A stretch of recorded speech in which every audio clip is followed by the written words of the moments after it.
the people that you judge, the qualities that they have, they represent your disowned selves. This is really, in our view, one of the most important ideas in all psychospiritual work. It's so basic. So what do we mean by that? So would somebody be willing to volunteer somebody in their life that they judge? Okay. It's a girl who's always needy. I mean, you give her an inch, she takes a mile, and she'll ring me 11 at night and 6 in the morning, and I won't get off the phone, and she drives me nuts. God is good. We paid Wendy to tell us this one. Wendy, this is a very needy woman, right? Very. Very needy. Yeah, and very childish with it, too. And childish also, better yet. And Wendy, what is your primary self? Pusher, I think. Pusher? Yeah.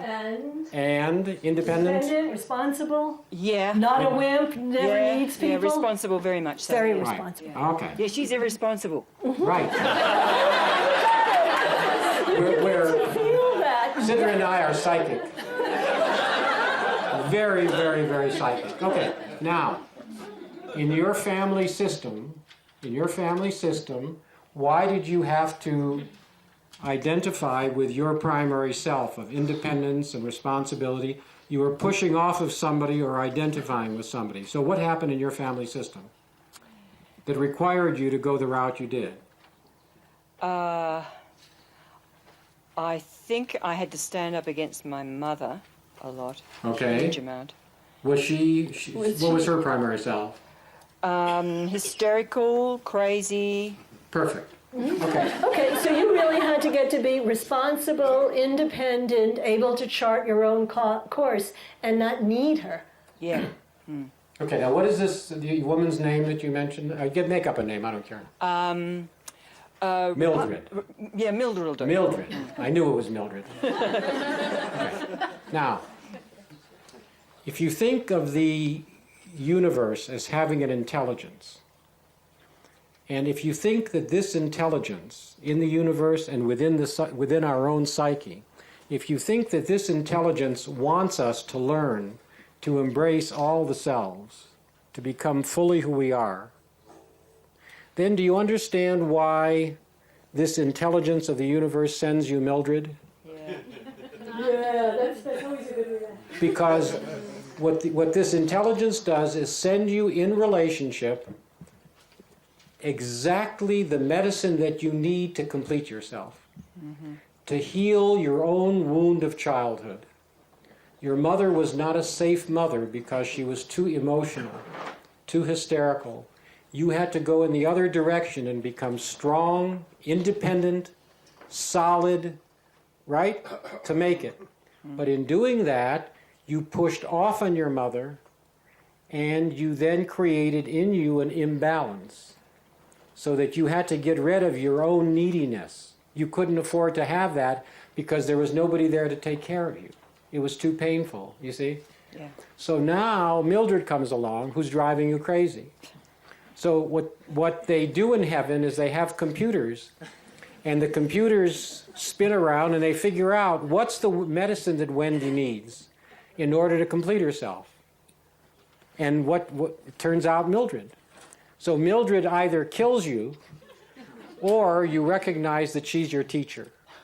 The people you judge in your life, they are your teachers. Whoever it is that you judge, whoever it is that you hate, whoever it is you feel absolutely morally superior to, is your disowned self.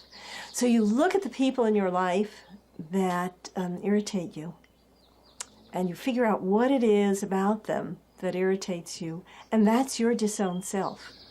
Can you give us some examples? One common one that we hear is somebody is on a job, and let's say a young woman is on a job and she has a boss that she can't stand. I mean, we've only heard that 5,846,000 times, you know. And what that woman will say about her boss is she's so authoritarian and she's so unfeeling and she doesn't care personally about anyone in that whole office. And she is so mean. I really can't stand her. So then we'll say, in general, do you have a problem with people who are more authoritarian and mean in that way and cold? And she says, I hate them, but I always seem to bring them into my life, because the truth is we always keep attracting our disowned self.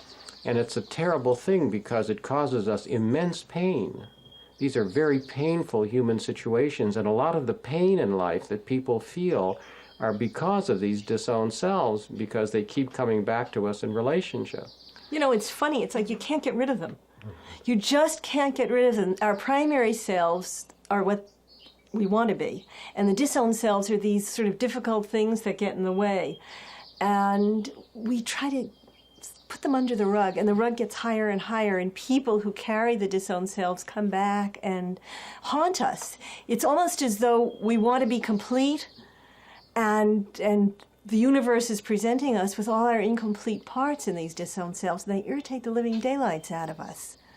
They do seem to turn up over and over again, don't they? Yes. The Mildreds of the world, because the more of a rock you are, the more of a vacuum there is, an energetic vacuum, and the more you pull it in. But that was what we were talking about this morning. It's separating from the primary self, this rock, this independent, responsible person. It doesn't mean getting rid of her. It doesn't mean becoming a needy, hysterical mush. But it does mean that she's no longer you.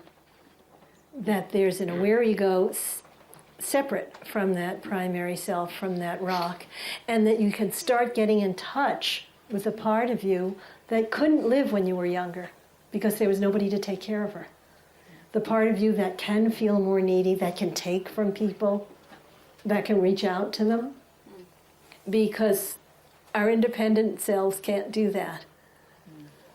Make sense? Yes. And all of this is normal psychology. None of us escapes this, okay? Every one of us in this room is in exactly the same boat. We had to identify with certain primary selves to save our life, and then we push off on the people who carry the other side. And it's an amazing thing to think that the people with whom you have the most conflict, that you hate the most, that you judge the harshest, they are your teachers. You're their teachers also, but that's their problem. Your problem is once you recognize the other person as your teacher, you'll be amazed how fast the change can happen. As long as you stay in judgment, nothing changes. Thank you. You know, these